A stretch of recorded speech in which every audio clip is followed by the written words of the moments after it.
Bonjour, aujourd'hui j'avais envie de vous parler d'un sujet très actuel et qui j'espère est tellement putaclic que j'aurai bien plus de vues sur cette vidéo que sur mes précédentes. Alors le sujet c'est l'inclusion de la diversité dans le divertissement en général et plus particulièrement dans les comics et surtout la manière dont c'est très mal fait. Si vous suivez un peu les comics, et principalement Marvel et DC se vaut quand même beaucoup moins sur le sujet, vous saurez que désormais, Iron Man c'est une ado afro-américaine, Hulk c'est un étudiant gay asiatique, Thor c'est une femme, Captain America est noir sauf quand il est nazi, et tout ça sans compter un grand nombre de personnages qui sont devenus gays par magie après plus de 50 ans de publication. Si l'existence de super-héros de couleur homosexuels ou même féminin n'a jamais posé de problème à qui que ce soit. En revanche, le brutal changement de sexe ou de couleur d'un personnage préexistant rencontre généralement une forte réaction négative de la part des fans. Et c'est surtout une grosse erreur d'appréciation sur la façon d'inclure plus de personnages issus de la diversité dans le monde super-héroïque. Il en résulte que les anciens fans aigris arrêtent d'acheter les comics,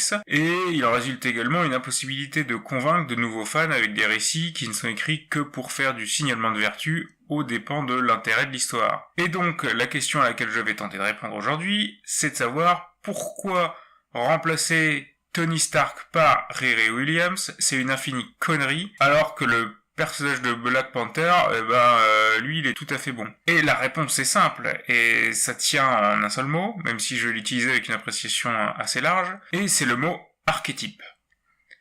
En philosophie ou en littérature, l'archétype c'est grosso modo un modèle type ou une trame qui dans une œuvre va permettre de reconnaître ou d'identifier le rôle du personnage selon ses actions et sa description. Le héros est par exemple un archétype et en dessous il peut y avoir des archétypes encore plus précis, on a le héros volontaire, le héros involontaire, etc.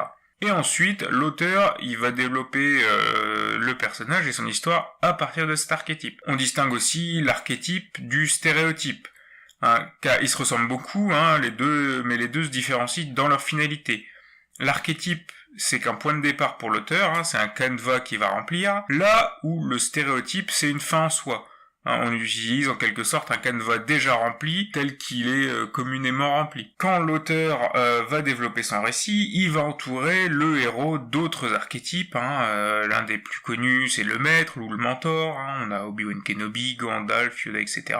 Et il va développer la psychologie du héros autour de tout cela. D'où en découleront d'autres archétypes. Mais cette fois-ci, ça va plutôt être des archétypes au sens jungien du terme. À savoir que l'archétype, selon Jung ou selon la psychologie analytique, c'est l'idée que peuvent émerger d'un inconscient collectif des représentations que l'on tente de rendre intelligibles par le biais d'histoires ou de personnages. Grosso modo, il s'agira alors plus de la symbolique profonde que représentera le personnage ou ce qu'il traversera.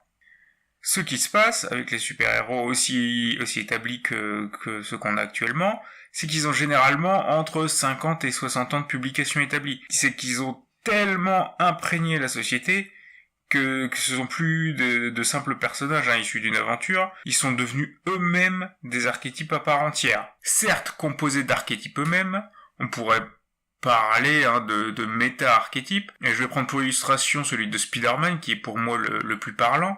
Quand on dit Spider-Man, quand on dit quelqu'un à Spider-Man, on n'essaye pas dans sa tête de traduire Spider-Man en anglais, c'est homme, araignée, et puis on s'imagine la forme, est-ce qu'il a 8 pattes, est-ce qu'il a des mains, est-ce qu'il parle, comment il marche, etc. Non. Quand on nous dit Spider-Man, directement, on pense Peter Parker, on va penser costume bleu et rouge, on va penser, orphelin, mort de l'oncle Ben, tante May, mort de Gwen Stacy, Mary Jane, etc. Et donc tout ça concourt à la définition de Spider-Man en tant qu'archétype. C'est le fondement, le point de départ sur lequel se base 50 ans de publication et d'histoire. Et donc si on colle le nom de Spider-Man à quelqu'un qui s'appelle plus Peter Parker, mais qui s'appelle Miles Morales, et que au lieu d'avoir le costume typique, son costume il est noir et rouge, et que le Miles Morales en question, il est élevé par ses deux parents, encore en vie, qu'il n'a jamais eu de copine morte, etc., c'est qu'on parle plus de la même chose.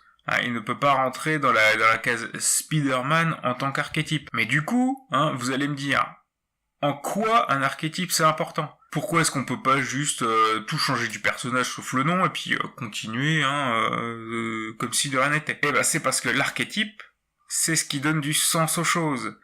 C'est plus facile de transmettre des idées ou une philosophie par le biais d'histoires, comme des allégories ou des paraboles. C'est plus facile de transmettre comme ça que par une leçon de philo ex cathedra de 3 heures. Et c'est pour ça, par exemple, que dans la Bible, le Christ transmet ses idéologies à ses contemporains via ce type d'histoire. Et les super-héros, au final, ne sont qu'une version de ce genre d'histoire. C'est plus moderne et également utilisé à des fins de divertissement.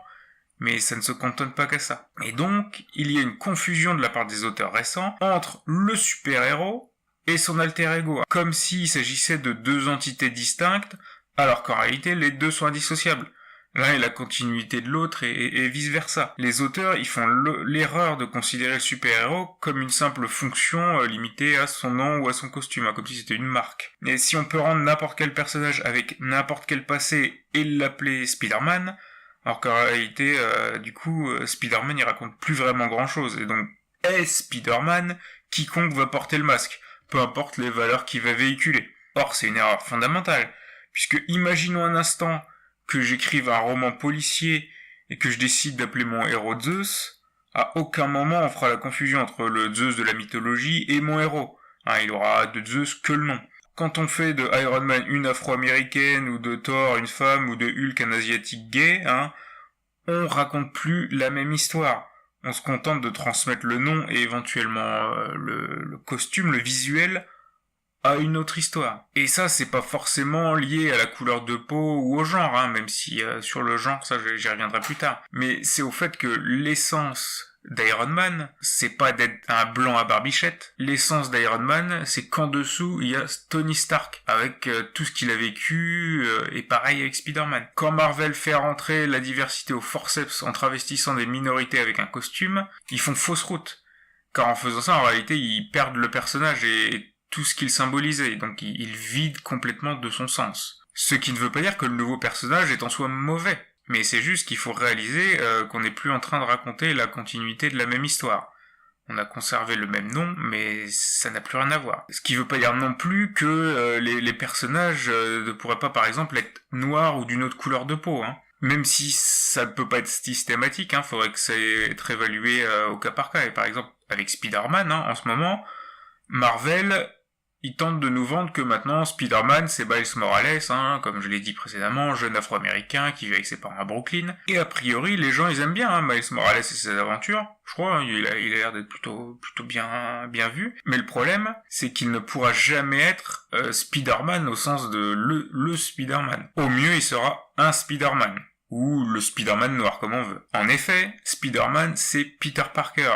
Et par là, je veux dire Peter Parker et tout ce que ça englobe, comme indiqué précédemment. Mais du coup, la question se pose, si Miles Morales ne pourra jamais être Spider-Man, est-ce que Spider-Man pourrait ou aurait pu être noir? Et alors là, la réponse est différente. Si on peut douter que le Spider-Man des origines, celui des années 50, il ait pu être noir à l'époque, et qu'il en aurait résulté exactement la même histoire, il en serait différemment si on réinventait le personnage, à l'instar de ce qui avait été fait dans l'univers Ultimate. C'est pour ça que j'aime bien l'exemple de Spider-Man, puisqu'il a eu une réinvention au début des années 2000, si je me trompe pas, donc avec l'univers des Ultimates. Et c'est-à-dire que c'était un départ de zéro, avec une modernisation du personnage. Car a priori, un Peter Parker noir dans les années 2010, il pourrait faire tout ce qu'un Peter Parker blanc de la même époque pourrait faire. Oncle Ben, Tante May, la vie dans la banlieue de Brooklyn, etc. Tout ça, ça pourrait très bien exister avec un Peter Parker noir. Même si a priori, d'après ce que j'ai compris, Peter Parker, c'est le nom le plus blanc qui puisse exister aux US. Hormis ça, on perdrait pas l'archétype de Spider-Man en le changeant juste de couleur. Et ça paraîtrait pas aberrant qu'il change de couleur. Mais une fois de plus, même si j'estime que c'est tout à fait possible pour Spider-Man, avec d'autres, ça serait plus difficile sans en dénaturer l'archétype.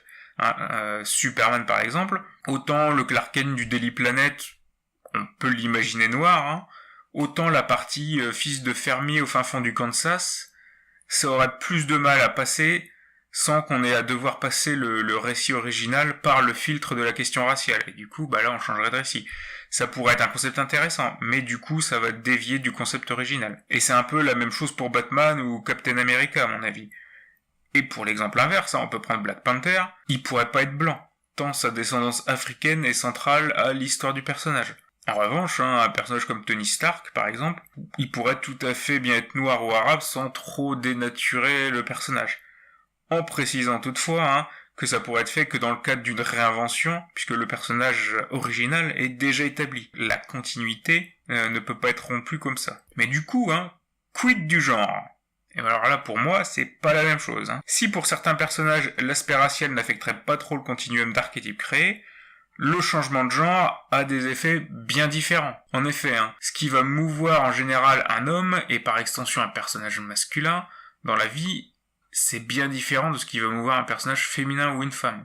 Je vais pas vous faire tous les cours sur la psychologie évolutionniste, mais ce que vont chercher l'homme et la femme dans la vie sont bien différents, de par leurs différences biologiques respectives. Un homme voulant séduire une femme devra montrer ses facultés de subvenir aux besoins de sa famille par l'argent, la réussite, sa force physique, et plus globalement sur sa domination sur les autres mâles dans l'un quelconque de ces domaines. Une femme voulant séduire un homme, elle devra prouver sa fertilité, sa capacité à élever des enfants, son instinct maternel, ainsi que sa fidélité. La fidélité est importante chez une femme, puisque le pire que pourrait arriver pour un homme, c'est de subvenir aux besoins d'un enfant qui n'est pas le sien sans qu'il le sache. En cumulant les différences physiologiques et psychologiques entre les hommes et les femmes, on obtient des personnes dont les buts et objectifs sont rarement les mêmes. Deux hommes différents vont souvent avoir le même but, même si cela peut s'exprimer différemment. Donc pour résumer, et même si c'est une réalité que de nos jours on essaye à tout prix de taire, hommes et femmes sont différents, et donc un personnage masculin et un personnage féminin vont ainsi être très difficilement interchangeables, sauf si leur intérêt dans l'histoire est purement fonctionnel. Par exemple,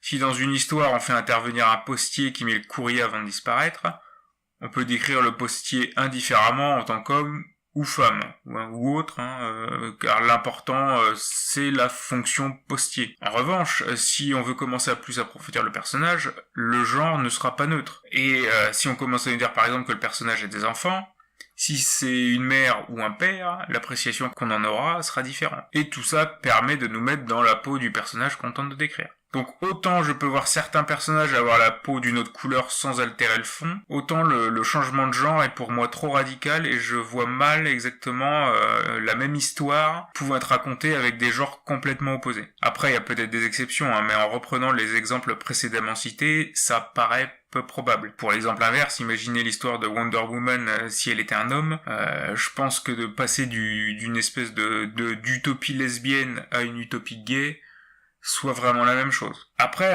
je vous vois encore venir. Ok, bon, l'archétype, c'est ce qui donne du sens aux choses, mais so what? En quoi est-ce qu'on en a quelque chose à faire qu'une histoire de super-héros, ça ait un sens? On peut pas juste écrire des histoires comme ça, dépourvues de sens ou de symboles profonds. Et c'est une question légitime, à laquelle je vais amorcer un début de réponse en citant Mary Shelley. Au tout début de Frankenstein, elle dit que rien ne contribue plus à tranquilliser la pensée qu'un but bien déterminé, un point sur lequel l'âme peut fixer ses yeux. Et c'est d'autant plus vrai que, par exemple, l'une des caractéristiques de la dépression d'une personne dépressive, c'est justement de ne pas savoir quoi faire de sa vie. Et cette personne, elle erre sans but. Et si vous êtes déjà resté chez vous une journée en sachant vraiment pas quoi faire, vous n'arrivez pas à vous décider sur comment occuper la journée, etc., vous connaissez un peu ce sentiment. Donc, imaginez ça sur la longueur d'une vie.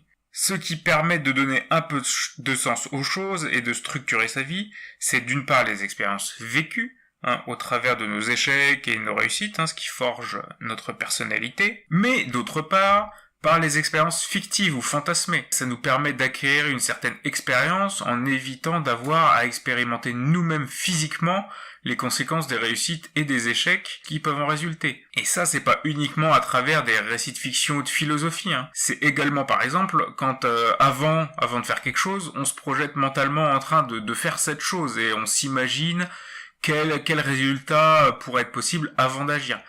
On apprend à expérimenter le monde par ce biais. Par exemple, si on s'approche du bord d'une falaise et qu'on se projette en train de se jeter du haut de la falaise, on s'imagine tomber en bas et mourir en s'écrasant, sans pour autant avoir à tenter l'expérience nous-mêmes.